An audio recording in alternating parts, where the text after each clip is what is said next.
pyrkii kaikki mahdollisen tavan helpottamaan lastensuhteiden potilaiden oloa sairaalassa.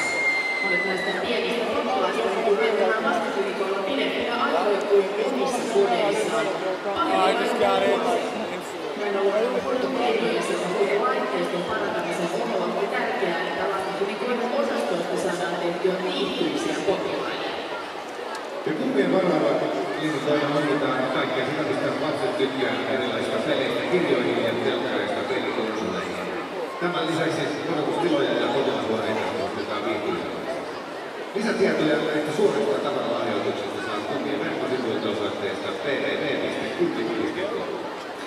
11-vuotias Martin on joutunut elämänsä aikana taistelemaan hurjia haasteita vastaan. Leukemia ajoi Martinin terveyden todella heikoksi, mutta nyt vuosia kestäneet vaikeudet ovat muuttuneet orastavaksi toivoksi terveemmästä tulevaisuudesta.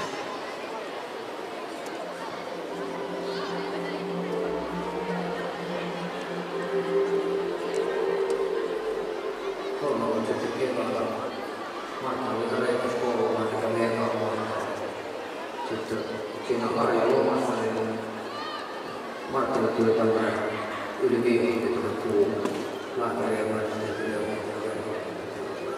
ja sitten Martin joutui heti lastenpedikoiden kouluun. Hoitojakso oli eri pituisia, oli 3 vuorokautta. Very expressionistic. Ja silloin oli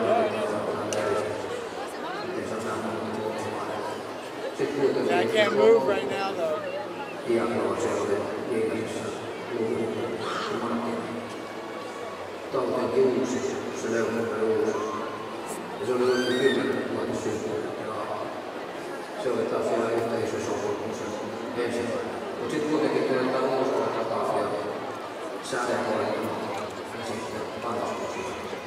Ja ensimmäinen kantasmusi, joka siellä oli luokottaja, oli pelkällä lääkärissä, että vaikka päällä seisottaa, nyt vähän silloin on 3. Silloin helmikuusta toinen sieltä sekin oli sitten We're gonna butcher you guys next Tuesday. Okay, and very quickly, video for the video blog, man. What's going on here? Nico, that's a about that for charity and right, here we go.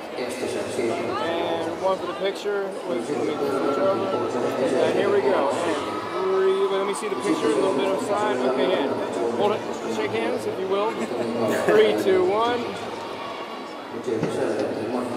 Best fucking picture I ever took. Oh my god.